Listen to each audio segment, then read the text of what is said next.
Hello friends, ಎಲ್ರಿಗೂ ನಮಸ್ಕಾರ. ಇವತ್ತು ನಮ್ಮ ಹತ್ರ ಹೊಸ ಬ್ರೆಝಾ ಬಂದಿದೆ. ಡೈರೆಕ್ಟ್ ಶೋರೂಮಿಂದ ಕಸ್ಟಮರ್ ಇಲ್ಲೇ ತಂದವ್ರೆ.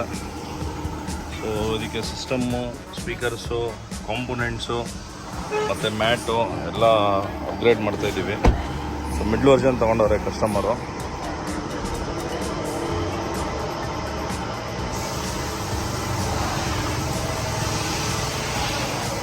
ತುಂಬ ಇಂಪಾರ್ಟೆಂಟು, ಯಾಕಂದರೆ ನೀರಿಗಿರು ಬಂದರೆ ಇವೆಲ್ಲ ನೀಟಾಗಿ ನೀರು ಹೋಗಲ್ಲ. ಅದಕ್ಕೋಸ್ಕರ ಫೈಬರ್ ಪ್ರೆಷರ್ ಆಗಬೇಕು. ಆಮೇಲೆ ಎಫೆಕ್ಟು ಚೆನ್ನಾಗಿ ಇರ್ತಾಯಿದ್ದೀವಿ JBL. ಇದಕ್ಕೆ ಟ್ಯೂಟ್ರು,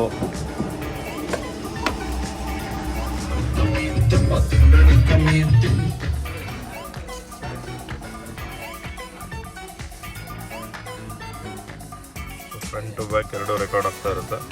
ರಿವರ್ಸ್ ಗೇರ್ ಹಾಕಿದಾಗ ಆಟೋಮೆಟಿಕ್ ರಿವರ್ಸ್ ಬಂದ್ಬಿಡುತ್ತೆ. ಮತ್ತೆ ನ್ಯೂಟ್ರಲ್ ಮಾಡಿದಾಗ ಸೊ ಬ್ಲೋಪಾಂಗ್ 980 ಹಾಕಿರೋದು ಇದು.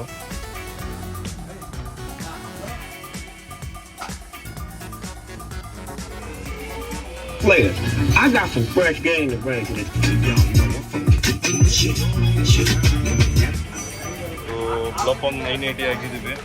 JBL XL ಹಾಕಿದ್ದೀವಿ, JBL ಕಾಂಪೊನೆಂಟ್ ಹಾಕಿದ್ದೀವಿ, ಸೋನಿ 4 ಚಾನಲ್ ಒಂದು ಆ್ಯಂಪ್ ಹಾಕಿದ್ದೀವಿ.